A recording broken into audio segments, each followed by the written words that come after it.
Witam w kolejnym odcinku Stolarskie Triki z Ameryki i dziś powiem Wam, czy warto kupować stolik do frezarki górnowrzecionowej, czy od razu kupować frezarkę dolnowrzecionową. Jest mnóstwo za i przeciw. Podstawowym jest, co robicie i jak dużo tego robicie. Jeżeli nie robicie drzwi, czy to wejściowych, czy pokojowych, czy drzwiczek do kuchni, nie robicie tego zawodowo dużo, setki miesięcznie, to oczywiście można zostać przy stoliku. I ja mam zestawy frezów do robienia. Takie same drzwiczki mogę robić. Mam tu zestaw frezów, zrobię potem z tego zdjęcia. Do robienia na tym stoliku robiłem. To jest bardzo dobrej firmy Grizzly. Może to nie jest najwyższa półka, ale nie zawiodłem się nigdy na tym i po prostu robiły swoją robotę. A tu mam ten sam profil do frezarki po prostu. I one idą w kompletach. Ci, co pracują w tym, to wiedzą, że są komplety żeby nacinać ramiaki i potem, żeby nacinać czopy. Żeby to kopiować, żeby to się ładnie składało. Dlaczego mam takie i takie? Pracowałem kiedyś bardzo daleko od domu i musiałem skopiować drzwiczki. I gdybym ja musiał malować te drzwiczki, kłaść bejca albo coś, to bym musiał jeszcze raz jechać. A ponieważ to wystarczyło, że robiliśmy tam wykończeniówkę, listwy ozdobne i przy okazji klient chciał, żeby zrobić mu jeszcze dodatkowo szafkę, no i żeby to było ten sam profil, a on mówi, że ma lokalnych malarzy, którzy to mu malowali. To było chyba z 7 albo z 10 lat wcześniej niż ja tam robiłem i on mówi, że tych lokalnych weźmie i pomalują mu to samo. Ja mówię, to tylko wystarczy, żebym Ci zrobił takie same, ale bez żadnego malowania. On mówi tak. No więc targać taką maszynę 700 km, no to nawet jej tam nie podłączę, bo człowiek w domu przeważnie nie ma siły. Znaczy prądu siły, co się nazywa. Więc postanowiłem kupić frezy. Oczywiście upewniłem się, co to jest. Ja wiedziałem, że takie noże mam, tylko że te noże do frezarki. Więc zamówiłem takie same noże do frezarki górnowrzecionowej, czyli do routera. Wziąłem ze sobą ten stolik i pojechaliśmy. Zrobiłem oczywiście te drzwiczki, to nie było żadnego problemu, bo była płcina prosta, więc nie potrzeba było filongów żadnych nacinać. Chodziło tylko o profil na drzwiczkach. Także zrobiło to swoją robotę i od tamtej pory nie używałem tych frezów. No bo nie mam takiej potrzeby, bo mam drugie takie frezy, które są na frezarkę. Na frezarce jest łatwiej i szybciej. Mam też drugi taki komplet. To była podobna sytuacja. I to jest taki sam komplet frezów do takiego samego profilu jak tu mam.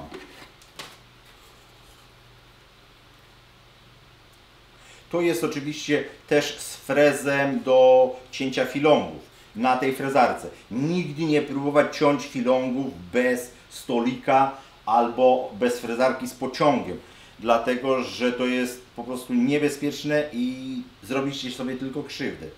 Natomiast na stoliku da to się zrobić, oczywiście nie za jednym przejściem. Trzeba ten filong 2 albo 3 razy przepuścić, żeby to wyszło dobrze, bo po prostu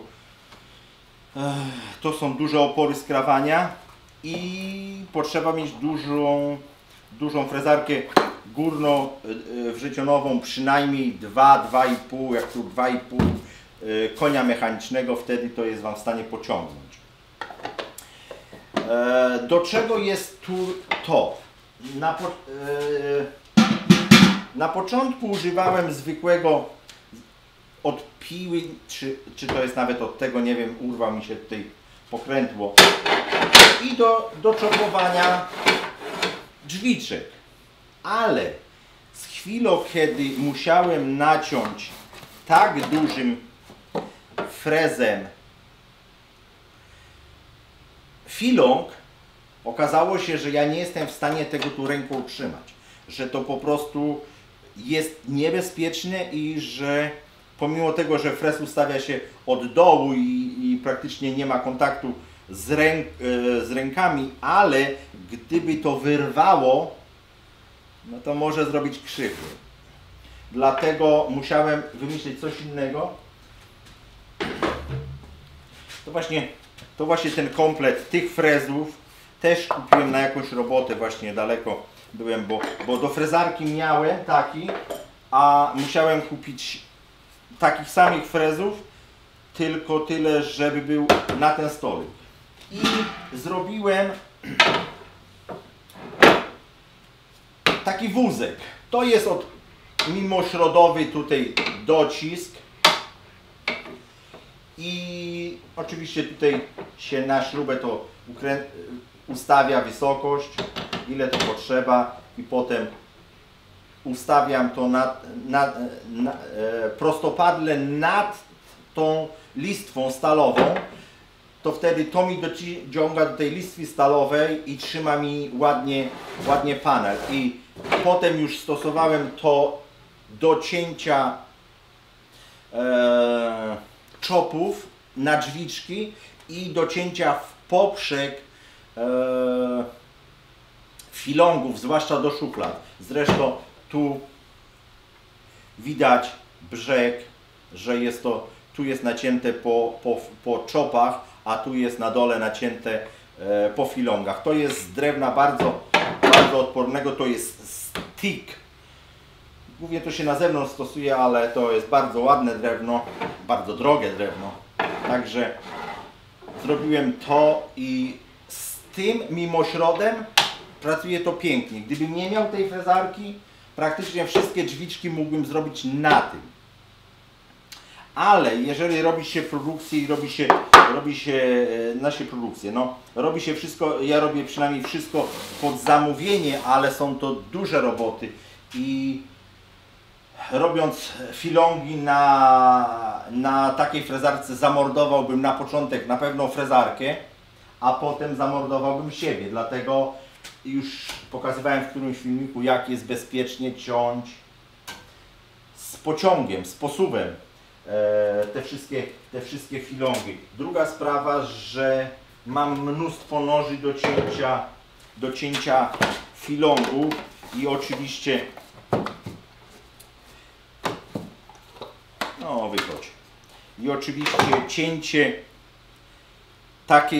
takiego filonga może wystarczyć to do drzwiczek, ale na pewno nie wystarczy to do drzwi wejściowych.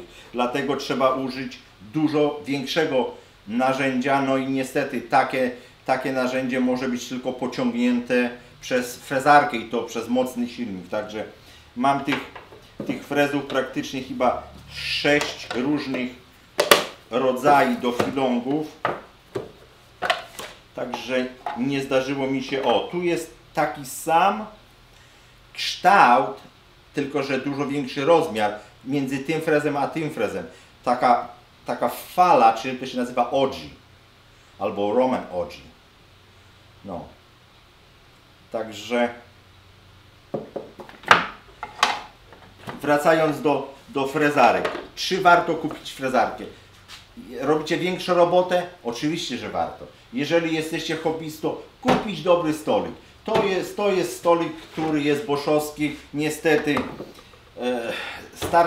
starsze modele większości narzędzi były nieraz solidniejsze niż te nowe, bo nie wiem, czy jeszcze teraz Bosch robi z odlewanym aluminium. Nie wiem, czy to jest odlewane, ale tak to wygląda, jakby to było cast z napisem Bosch. i bardzo to jest stabilne, naprawdę bardzo solidny stolik. Do tego mam też prowadnicę, bo nieraz taka prowadnica była za krótka. Więc jak to zdejmuję, to mam tu dorobiono długą prowadnicę z takimi podpórkami, że one mi pięknie tu nie przechylają się, że zawsze tu jest piękny kąt prosty. Tu jest wycięte oczywiście na frez, jaki potrzebowałem. Jakbym potrzebował większego, no to wytnę większe. To już jak frezowałem na dłuższe elementy, bo wiadomo, że jak mamy duże elementy, frezujemy przy zbyt krótkim stoliku, to nam się może bujnąć i potem, kurde, trzeba poprawiać. Przy dłuższej prowadnicy nie ma tego problemu. Stolik ten ma mnóstwo różnych takich jak tu osłony, żeby to na oczy, oczywiście mnóstwo, chyba 4 albo 5 rodzajów tulejek dystansowych, żeby tu po prostu przy frezie to było jak najciaśniej. No mamy tu je.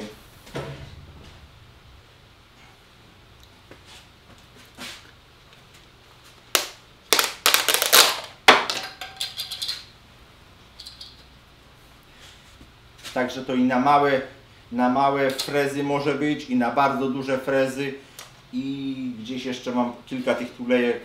Także oczywiście są też dociski. Ta prowadnica tutaj ma kanał i ma takie bardzo fajne dociski.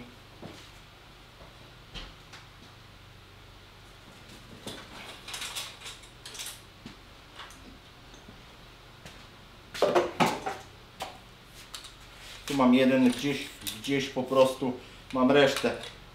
Tutaj są śruby, się to wsuwa. Ustawiamy tu wysokość, zakręcamy i pozamiatamy. Stolik ma możliwość też zamontowania tych zacisków tu. Są takie fasolki nacięte. Akurat musi być odwrócona szczotka, chyba że z tej strony puszczamy. No, ale mówię, jest taka możliwość, bo tych szczotek mam chyba 4, już tu widać jeden ząb urwany, także one pracowały swego czasu bardzo ciężko, dlatego że wiadomo, że wszystko należy opierać o rachunek ekonomiczny. I jeżeli mamy mało roboty i to jest klient powracający i należałoby mu to zrobić, bo po prostu dał nam zarobić dużo pieniędzy wcześniej, a teraz to jest taka pierdółka, że tak powiem, no ale należałoby to zrobić. Więc zalecam, żeby mieć frezarkę taką ze stolikiem, bo frezy o tym samym kształcie do frezarki górnowrzecionowej, czyli do routera, i do tej to jest różnica, czasami to jest 10-krotna, 10 frezów takich możemy kupić za jeden frez porządny taki. To w zależności oczywiście od firmy i od rozmiaru, ale w tych firmach, w których ja się obracam i ja kupuję, to wiem, że na przykład robiłem, gdzieś tu mam profil, robiłem drzwi pokojowe i były już tam listwy, które trzymały szyby w drzwiach, i to był taki profil, którego ja nie miałem, więc musiałem kupić nóż, który będzie identyczny, i kupiłem taki nóż. To jest, jak się nie mylę, to jest ten. Oczywiście zrobię z tego zdjęcia. Tak, to jest ten nóż, i na tej frezarce tym nożem zrobiłem właśnie listwy. I ten nóż kosztował mnie, nie wiem, chyba $70, a jakikolwiek najtańszy nóż do frezarki to zaczyna się od 120 i w górę, czyli mówię, no czasami jeżeli jest duży nóż, bo to jest taki skomplikowany i jest drogi, ale czasami proste noże, płaskie, tak jak ten nóż. Ten nóż to ja kupiłem chyba za $40 albo mniej, a dlatego go kupiłem, bo ta robota też była nie za duża i lubię mieć noże do frezarki, bo po prostu jest łatwiej zrobić na posuwie.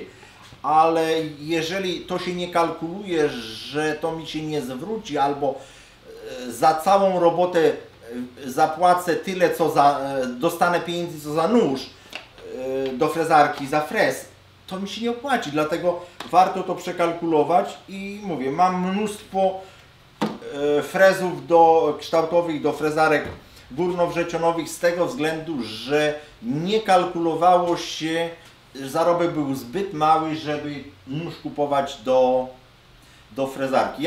Wybaczcie, że mówię na to nóż, to oczywiście są frezy, ale w żargonie często stolarze mówią na to nóż właśnie. Także,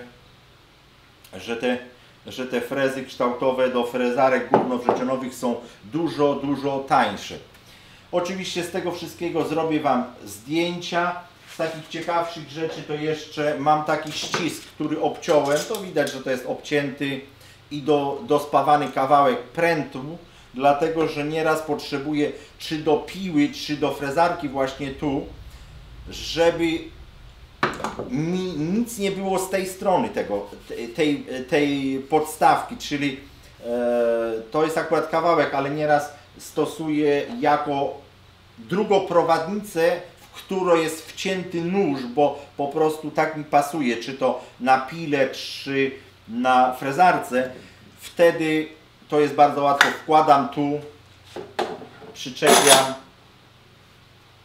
i to mi się trzyma w zależności ile zakręcam po prostu i to jest bardzo wygodne. Także to jest zrobione ze zwykłego ściska ucięty i przyspawany pręt. Mam nadzieję, że Wam pomogłem. Oczywiście zapraszam do subskrybowania mojego kanału. Jeżeli Wam się podobało, dajcie lajka i zapraszam do oglądania następnych odcinków i niech moc będzie z Wami.